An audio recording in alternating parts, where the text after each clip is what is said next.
Oke, puji nama Tuhan. Nah, saudaraku sekalian, ya, saya rindu bahwa ketika kita datang kepada Tuhan, kita mesti percaya bahwa kuasa Tuhan itu nyata. Kuasa Tuhan itu luar biasa di dalam kehidupan setiap kita.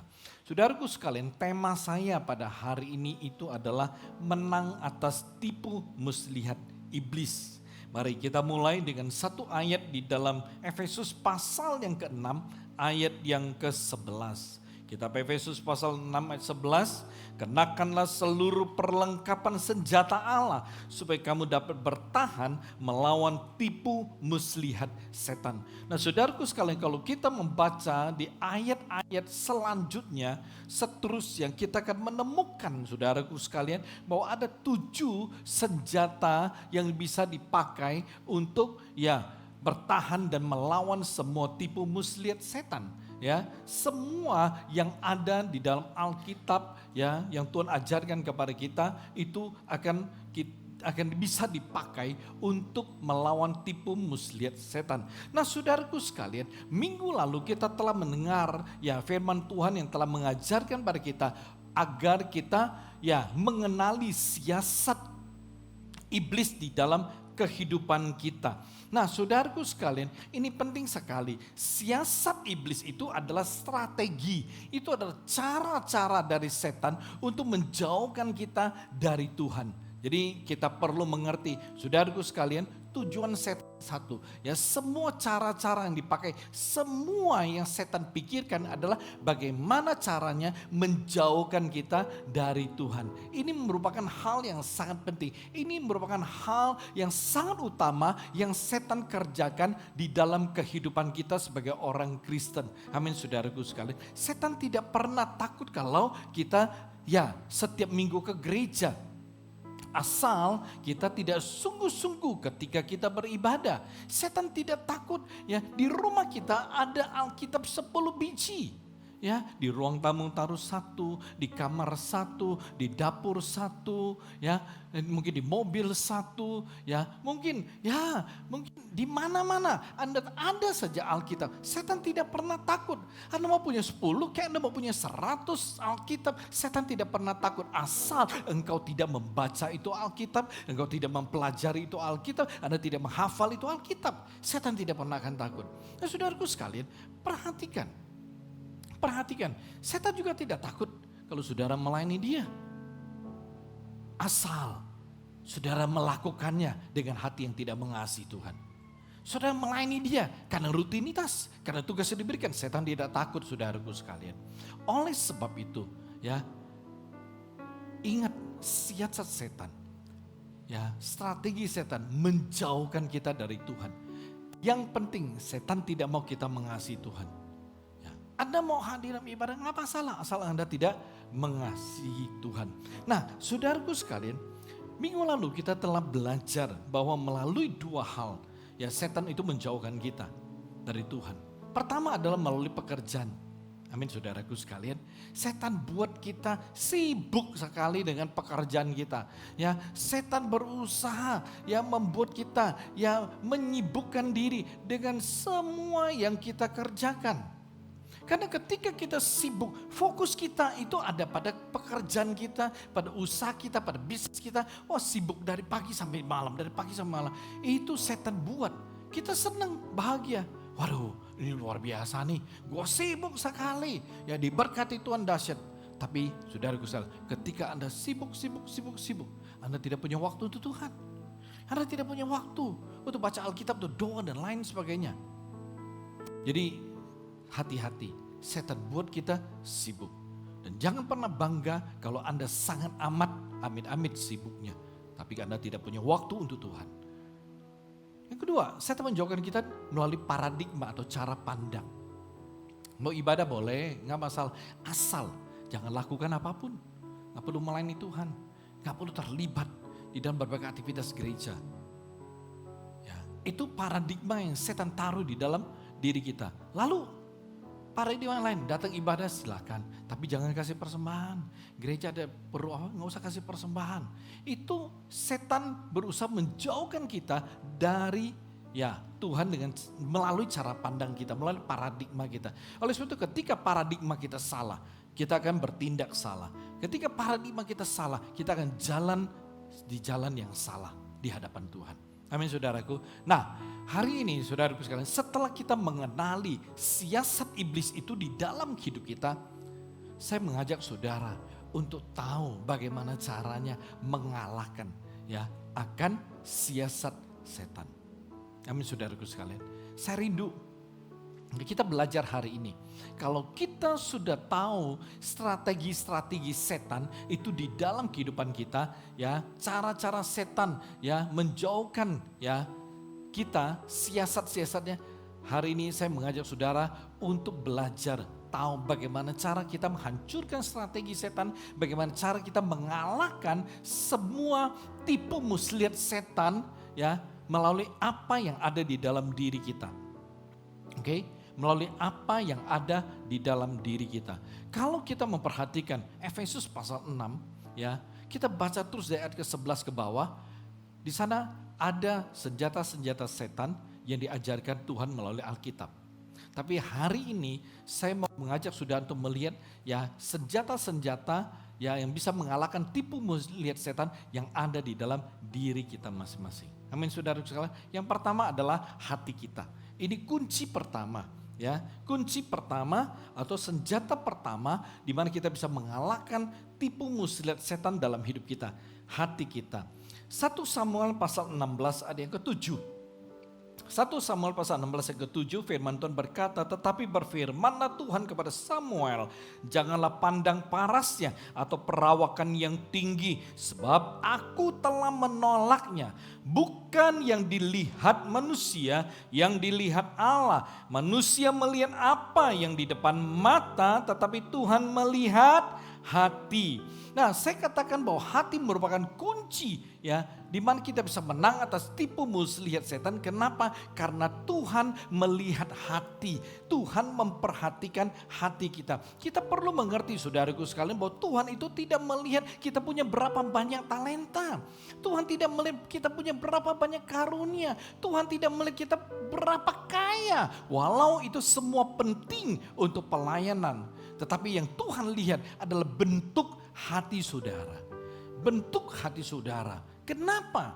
Ya, kenapa? Karena ya hati kita itu akan menentukan, bentuk hati kita menentukan kehidupan kita. Ini penting sekali. Saudaraku sekalian, ya mungkin kita berkata, loh kenapa dikatakan bahwa hati kita itu bisa menentukan kita punya kehidupan? Amsal 4:23 menjelaskan kepada kita. Amsal 4:23, jagalah hatimu dengan segala kewaspadaan, karena dari situlah terpancar kehidupan. Ya, nah Tuhan melihat hati dan dari hati itu menentukan kehidupan kita. Kenapa? Firman Tuhan dengan sangat amat jelas berkata, karena dari hati terpancar kehidupan, karena dari hati mengalir kehidupan. Ya, artinya kita punya hidup hari ini sumbernya itu dari hati kita. Saudaraku sekalian, ya, kalau secara medis pengendali seluruh tubuh kita, ya, itu di otak kita. Kendalikan otot kita, syaraf kita dan lain sebagainya itu di otak. Tetapi saya mau katakan kalau yang menjadi pengendali hidup kita itu adalah hati kita, saudaraku sekalian. Ya, ini yang harus Anda mengerti. Ya, yang mengendalikan hidup kita hari ini, setiap hari, semua yang kita lakukan dan lain sebagainya, itu adalah hati kita. Oleh sebab itu jangan salah kaprah saudaraku, yang mengendalikan syaraf kita secara medis, ya itu adalah otak kita. Oke, nah saudaraku sekalian perhatikan, saya berikan contoh. Mengapa hati kita disebut mengendalikan hidup kita? Sederhana sekali. Contoh kalau hari ini saudaraku sekalian, hati Anda itu sedang gembira, ya, maka yang terlihat adalah wajahmu penuh dengan senyuman. Wah, selalu tersenyum. Ya, nggak ada orang pun tersenyum saudaraku sekalian. Bingung juga kadang-kadang. Ya kenapa? Karena hati itu sedang gembira. Saya tidak tahu siapa yang punya pengalaman, ya, ketika Anda gembira di rumah, di kamar nggak ada orang, Anda tersenyum sendiri. Ya, gembira, ya. Nah, perhatikan. Itu penting sekali. Atau ketika hati Anda sedang bahagia. Saudaraku sekalian, kalau hati Anda sedang bahagia, maka pembawaan Anda itu selalu senang. Ya, kadang-kadang mungkin orang tua kita berkata, loh kok lo senang sekali, kenapa? Ya, atau teman kita berkata, gue liat lo beda hari ini lo ya, kayaknya senang banget lo. Ya kenapa? Karena hatinya bahagia. Oleh sebab itu ketika hati kita itu sedang bahagia, maka apa yang terjadi? Kelihatan sekali ya kita punya pembawaan. Dan saudaraku sekalian, atau kita sedang marah, atau saudara sedang kesel. Ketika saudara sedang marah, sedang kesel, perhatikan apa yang terjadi. Perkataan saudara, ya, intonasi saudara, suara saudara bisa keras. Nggak ada orang yang sedang emosi, sedang marah, ya. Tapi suara lembut, jangan begitu. Ya, lain kali nggak boleh begitu. Itu hati udah panas sekali, mendidih. Ya seperti satu lagu, mendidih di hati, mendidih di hati. Tapi kalau udah mendidih di hati, udah marah, suara kita otomatis keras. Ya. Atau, saudaraku sekalian, hati kita itu sedang ya sedih. Kalau hati kita sedang sedih, kelihatan jelas dari raut wajah kita, muram. Muram, cembetut aja. Aduh, pokoknya muram. Ya, wajahnya sayu, sendu. Karena hati sedang sedih. Ya, jalan pun lemes. Nggak ada semangat. Itu kalau sedang sedih. Atau saya berikan contoh yang lain. Kalau saudara sedang kecewa, kesel. Apa yang terjadi? Saudara kan cuek abis. Masa bodoh. Nggak mau tahu. Acuh. Semua nggak mau tahu. Kenapa saudara demikian? Karena hati saudara itu sedang kecewa. Coba kalau saudara lagi kecewa sama bos, kecewa sama tempat kerja saudara. Saudara cuek, gak mau tahu. Ya kerjaan gue gitu, gue kerjaan aja. Yang lain kita gak mau tahu. Beda kalau Anda adalah karyawan excellent. Mungkin suatu hari kita akan bicara belajar tentang menjadi karyawan excellent. Tapi saudaraku sekalian, tapi kalau kita udah kecewa sama perusahaan kita gak mau tahu. Di perusahaan mau mati, mau hidup, gak apa-apa. Pokoknya gue kerja begitu, udah sebatas gue kerjaan seadanya. Ya, yang penting tiap bulan gue dapat gaji. Kalau saudara udah kecewa dalam kehidupan keluarga saudara, rumah saudara gak mau tahu. Saudara kecewa sama orang tua, saudara juga gak mau tahu apapun. Saudara kecewa ya sama anak-anakmu, saudara gak mau tahu, gak mau pusing. Saudara kecewa sama gereja juga sama. Orang kecewa sama gereja gak mau tahu. Ini gereja mau gimana pun gak mau tahu. Oleh sebab itu saudaraku sekalian, perhatikan apa yang terjadi ya dengan hati kita. Itu akan terpancar saudaraku sekalian. Itu akan mengalir keluar ya di dalam kehidupan kita. Ini merupakan reaksi gambaran hati kita saudaraku sekalian. Artinya semua yang ada di dalam hati kita itu akan ya mengalir keluar. Terpancar keluar saudaraku sekalian melalui perilaku hidup kita.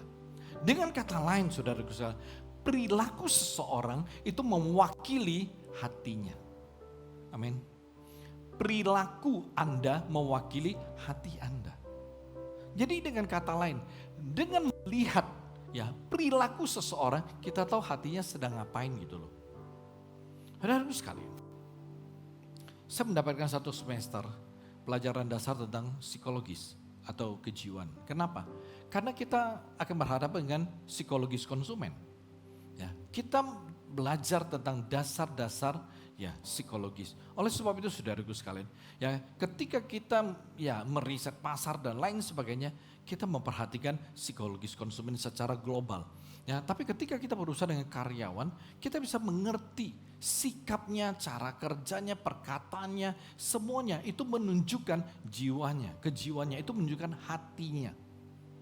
Oleh sebab itu, saudaraku sekalian, mari perhatikan perilaku kita mewakili kita punya hati. Nah, saudaraku sekalian, ya kita tahu bahwa ketika kita berbicara mengenai hati kita tahu bahwa hati kita merupakan salah satu kunci, salah satu ya senjata untuk mengalahkan akan semua siasat, semua strategi-strategi setan yang ingin menjauhkan kita dari Tuhan. Nah, kenapa hati kita itu mampu, bisa menjadi senjata untuk mengalahkan, menghancurkan strategi setan? Sederhana saudaraku, karena hati kita itu memiliki kekuatan yang luar biasa. Tuhan menaruh, Tuhan menempatkan, Tuhan memberikan hati kita masing-masing satu kekuatan yang sangat luar biasa.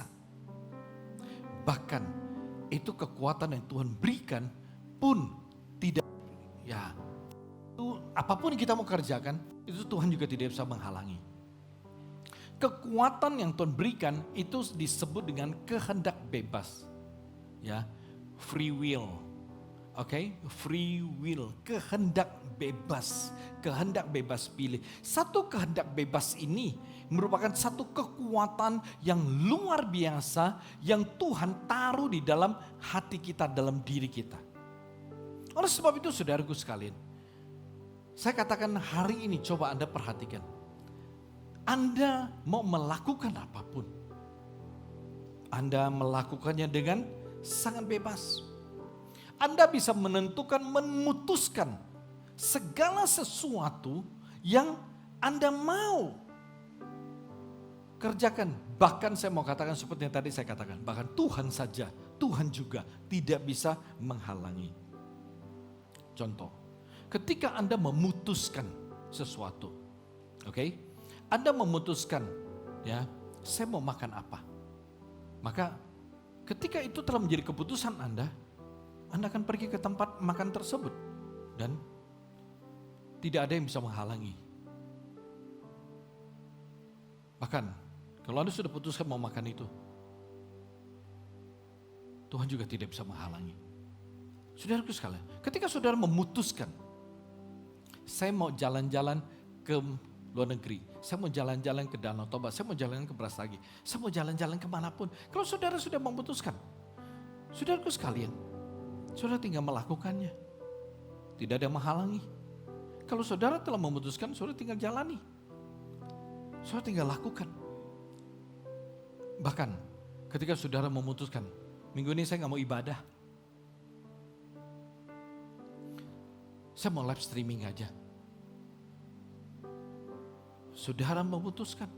Tidak ada yang bisa menghalangi karena saudara telah memutuskan. Saudaraku sekalian perhatikan. Ini yang saya sebut dengan kekuatan. Ketika saudara memutuskan saya tidak mau terlibat di dalam pelayanan. Tidak ada yang bisa menghalangi saudara. Bahkan Tuhan juga tidak bisa menghalangi karena telah membuat keputusan. Saya tidak mau ikut kelompok sel. Saya tidak mau yang mendukung program gereja ini dan itu. Dan lain sebagainya. Saudaraku sekalian. Semuanya itu. Ketika Anda telah putuskan. Tidak ada yang bisa menghalangi Anda. Amin saudaraku sekalian. Nah ini yang Anda harus mengerti. Ya. Oleh sebab itu saya mau Anda menyadari ini kekuatan yang Tuhan taruh di dalam hatimu. Amin saudaraku.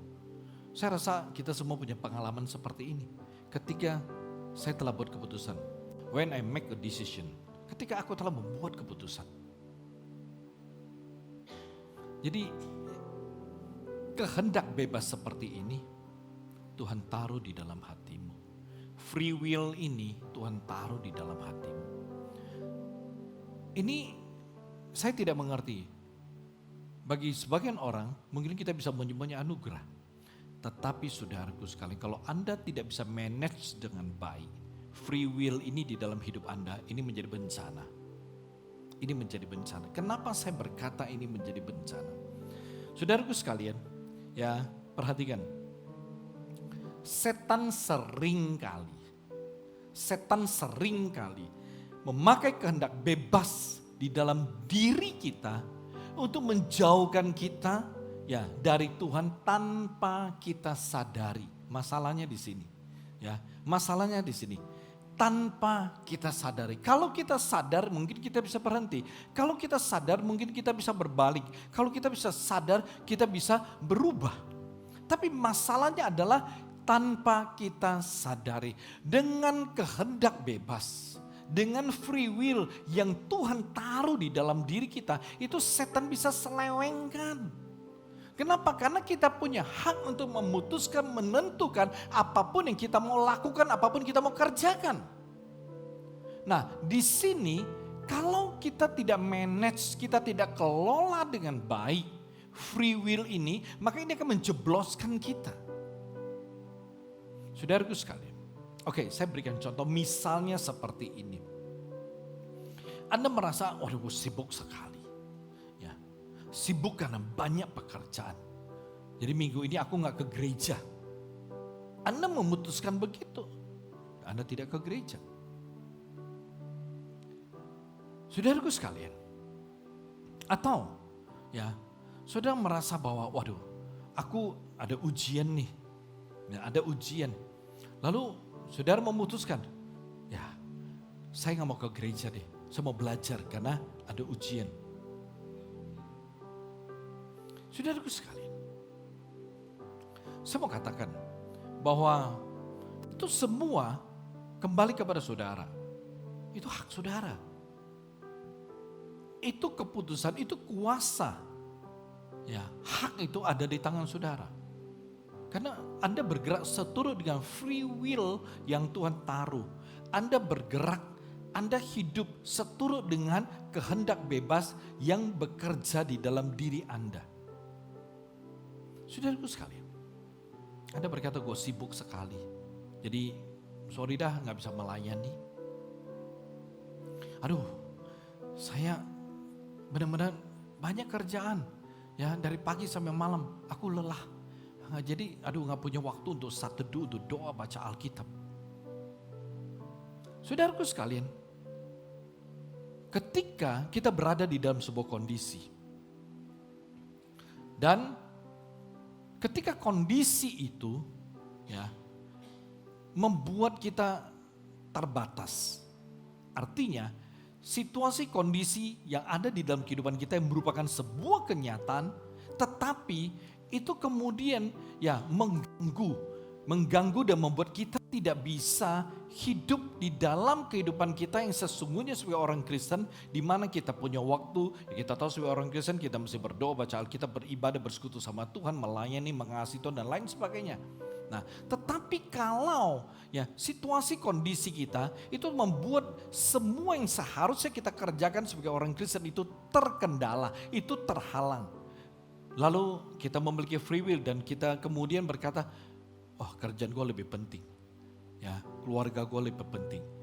Anak-anak gue lebih penting. Semua yang berhubungan dengan perkara-perkara kehidupan dunia ini lebih penting. Saudara, ketika Anda memutuskan, apa-apa, gue tinggalkan ini. Gue geser nih. Ya, semua aktivitas rohani, hubungan-hubungan gue dengan Tuhan, gue geser dulu ke samping. Ini utama nih, kerjaan gue utama, keluarga gue utama, anak-anak gue utama. Saudaraku sekalian, Tuhan tidak bisa menghalangi ketika Anda membuat keputusan seperti ini. Karena di hatimu ada kehendak bebas sepenuhnya. Ya, jadi ketika Anda membuat keputusan apapun, Anda bisa melakukannya sebebas-bebas sesuka-suka Anda. Kadang-kadang saya berpikir seperti ini. Ketika karena situasi kondisi, karena sibuk, karena banyak pekerjaan, karena masalah keluarga, masalah anak dan lain sebagainya, membuat kita tidak bisa beribadah, bersekutu, melayani. Saya hanya kadang-kadang duduk dan saya berpikir seperti, memang Tuhan itu luar biasa. Ya, Tuhan tidak pernah berkata seperti ini. Ya, saya hanya membayangkan, Tuhan tidak pernah berkata, ya kalau Tuhan berkata sih repot. Ya, aduh, gue sibuk sekali ngurus orang Kristen di seluruh dunia. Sorry dah, gue gak sempat berkati lu. Kalau tiba-tiba Tuhan ngomong begini ke kita, aduh sorry deh. Aduh, di Indonesia, aduh di Medan, aduh banyak orang Kristen masih saya urus. Sorry dah, lu yang di Medan, sorry, benar-benar sorry. Gak sempat gue sembuhkan lu, gak sempat gue tolong, gak sempat gue bukakan jalan. Saudaraku sekalian, bayangkan kalau Tuhan ngomong begitu nama kita. Bukan sakit gigi kitanya. Tapi kita bersyukur. Itu disebut dengan perfect love. The perfect power daripada Tuhan. Sehingga, saudaraku sekalian, Tuhan tidak pernah melakukan kontrasikap terhadap kita. Amin. Tuhan gak pernah melakukan kontrasikap terhadap kita. Artinya apa? Artinya bagaimana kita memperlakukan Tuhan, Tuhan tidak membalas yang memperlakukan kita seperti demikian. Gak pernah. Karena dia Allah yang sempurna kasih setianya. Saya hanya membayangkan, kalau Tuhan berkata kurang ajar sekali. Gue setiap hari memberkati dia. Kasih dia napas kehidupan. Gue jaga, gue lindungi, kasih dia senang, kasih dia bahagia. Dia dengan banyak yang telah ku kasih, dia alasan. Kadang-kadang saudaraku sekalian, kita merasa alasan kita. Wajar-wajar aja, gak ada masalah. Mari kita kembali kepada hal yang harus kita mengerti. Saudaraku sekalian, kita mesti bersyukur bahwa kita punya Tuhan.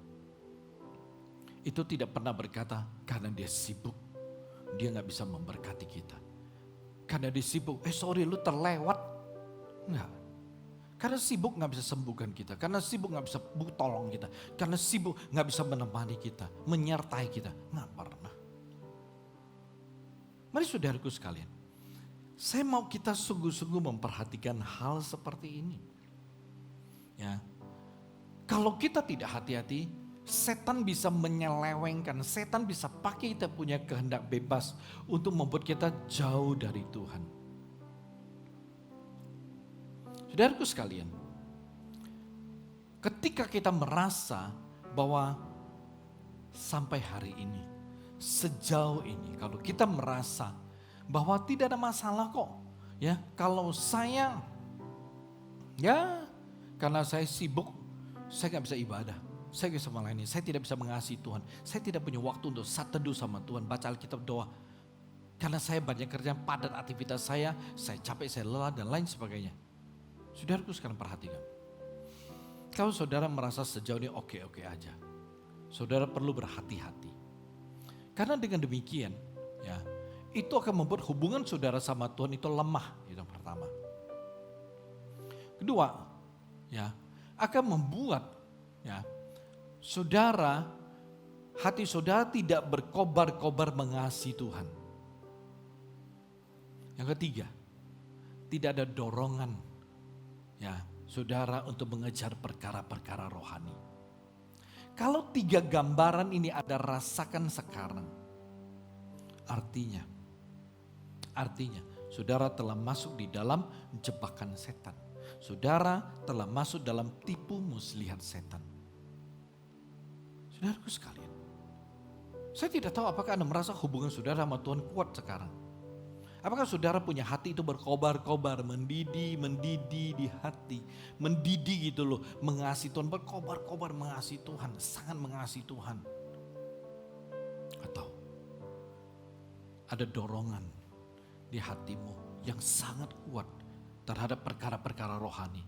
Wah, pengen melayani, pengen bersekutu, pengen melakukan sesuatu untuk Tuhan. Itu dorongan yang kuat. Kalau tiga hal ini tidak ada, saudaraku sekalian, saudara perlu waspada. Harus waspada. Kenapa? Karena ada masalah di dalam hidup saudara di hadapan Tuhan.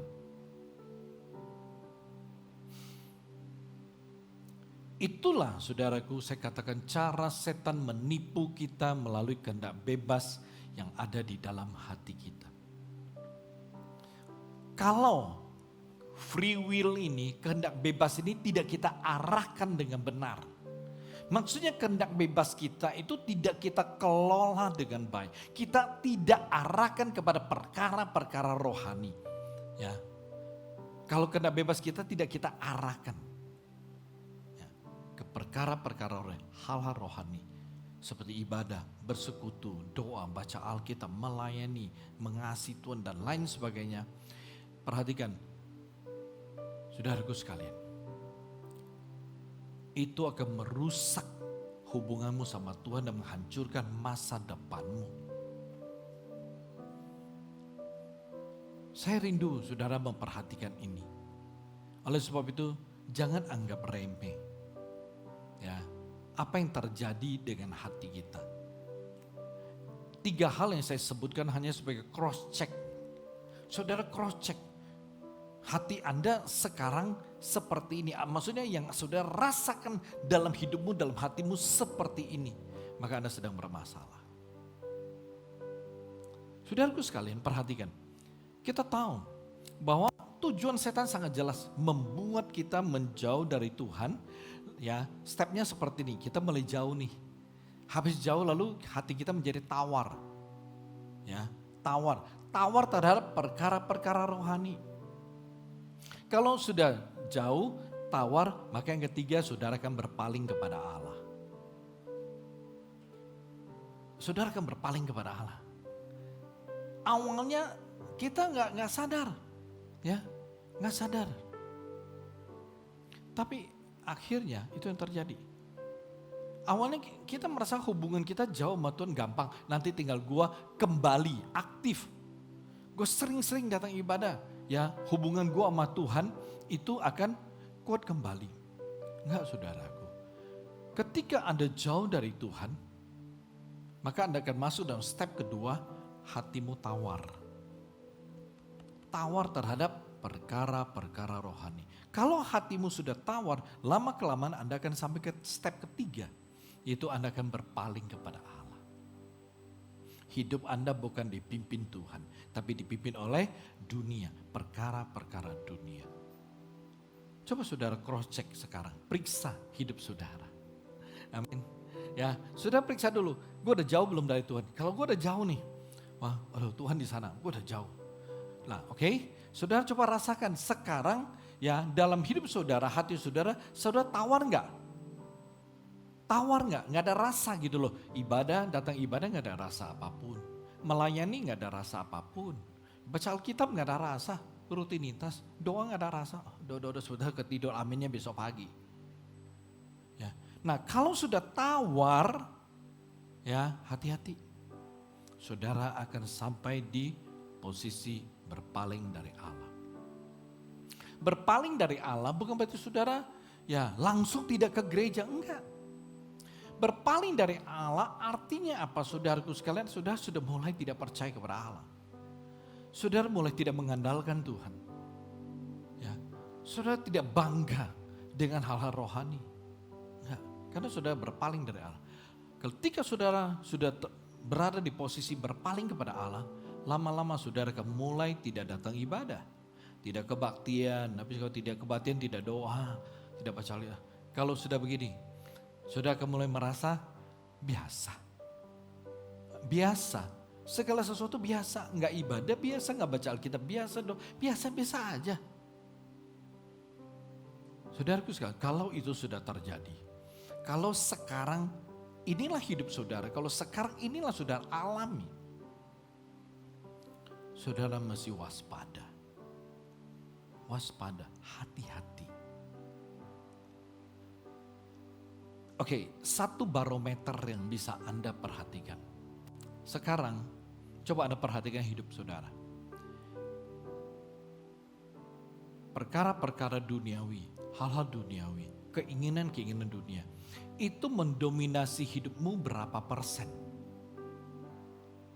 Kalau bilang, balance boksu. Ya, rohani gocap, dunia gocap. Oke, lumayan. Tapi kalau Anda temukan, waduh, kalau gue hitung, gue coba cek, persentasenya kayaknya perkara-perkara dunia itu 80% menguasai hidup saya. Waduh, gawat saudaraku. Oleh sudah periksa, kira-kira hal-hal duniawi, perkara-perkara dunia, keinginan-keinginan duniawi itu menguasai, mendominasi hidup saudara berapa persen? Coba, di sini saudara akan tahu hidup saudara di hadapan Tuhan. Mari saudaraku sekalian, perhatikan. Hati kita itu senjata. Hati kita itu kunci untuk menghancurkan strategi-strategi setan.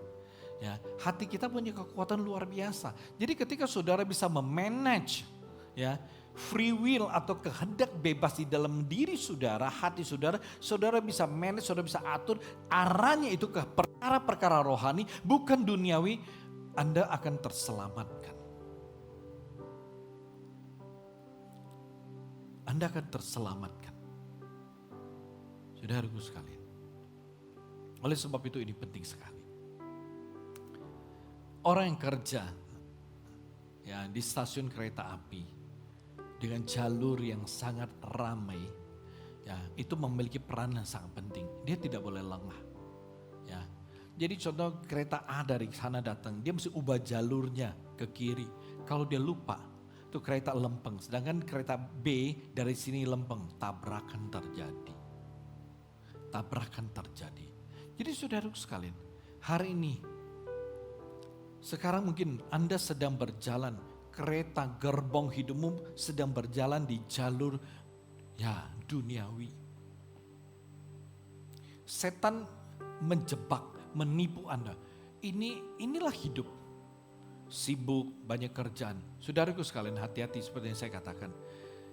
Kita jangan merasa, waduh, gue sibuk, gue banyak kerjaan, gue diberkati luar biasa sampai gue gak punya waktu sama Tuhan. Saya percaya Tuhan memberkati kita, bukan membuat kita jauh dari Dia. Amin saudaraku. Tuhan memberkati kita ya dengan cara Dia, sehingga kita tidak terlalu pusing dengan pekerjaan kita, karena Tuhan akan terus memberkati supaya kita bisa punya banyak waktu bersama dengan Dia. Saya sering mengatakan mengenai berkat Taman Eden. Berkat Taman Eden. Perhatikan, apa yang saya maksud dengan berkat Taman Eden? Itu ada satu berkat di mana kita punya hidup dipenuhi, dicukupi oleh Tuhan dengan cara yang luar biasa. Adam dan Hawa, dia hidup Taman Eden. Semua yang diperlukan Tuhan telah sediakan. Dia tinggal menikmati. Itu saya maksud dengan berkat Taman Eden. Saudaraku sekalian, kalau Anda menyadari tentang hal ini, bahwa semakin diberkati, tujuan Tuhan supaya Anda semakin punya banyak waktu dengan Dia. Bukan semakin jauh, Anda sedang mempersiapkan diri untuk masuk di dalam berkat Taman Eden. Mari saudaraku sekalian, kita kembali. Oleh sebab itu, kalau kita tahu hati kita itu adalah kekuatan yang luar biasa untuk menghancurkan strategi setan, maka Anda harus ya membuat ketetapan di dalam hatimu. Ya, cara kita bisa memakai hati kita untuk mengalahkan tipu muslihat setan adalah tetapkan di hatimu ya hati yang selalu mau, hati yang selalu rindu untuk apa? Untuk perkara-perkara rohani. Kalau hatimu telah berketetapan, Anda tetapkan, pokoknya aku mau ya selalu merindukan perkara-perkara rohani. Aku mau ya selalu ya hatiku aku mau untuk pekerjaan Tuhan, hubunganku dengan Tuhan. Kalau kita telah menetapkan, saudaraku sekalian, maka hati kita akan menjadi kekuatan luar biasa untuk hancurkan strategi setan yang menjauhkan kita dari Tuhan. Kenapa? Karena kalau hati kita mau ya selalu rindu kepada perkara-perkara rohani, setan bohwat. Gak bisa dia menjauhkan kita dari Tuhan. Karena kita tuh maunya ya perkara-perkara rohani. Kita mengejar perkara-perkara rohani. Kita selalu merindukan perkara-perkara rohani. Itulah yang setan mau kita tinggalkan. Itu yang tujuan setan menjauhkan kita dari perkara rohani. Setan mau kita jauh dari hal ini. Tapi ketika hati kita berketetapan, aku mau mengejar perkara-perkara rohani, maka Anda akan bisa mengalahkannya. Karena saudaraku sekalian, saya percaya kalau hati kita mau, saudara punya hati, saudara hatimu mau, saudara pasti bisa atur untuk tetap ibadah walau saudara sesibuk apapun. Kalau hati saudara mau sesibuk apapun, saudara bisa atur tetap untuk bisa punya waktu sama Tuhan. Pasti Anda sebelum tidur, bangun pagi Anda selalu punya waktu baca Alkitab, doa. Sesibuk apapun kalau hati Anda mau, maka saudara pasti bisa atur untuk tetap bisa melayani Dia. Amin saudaraku. Mari kita tundukkan kepala.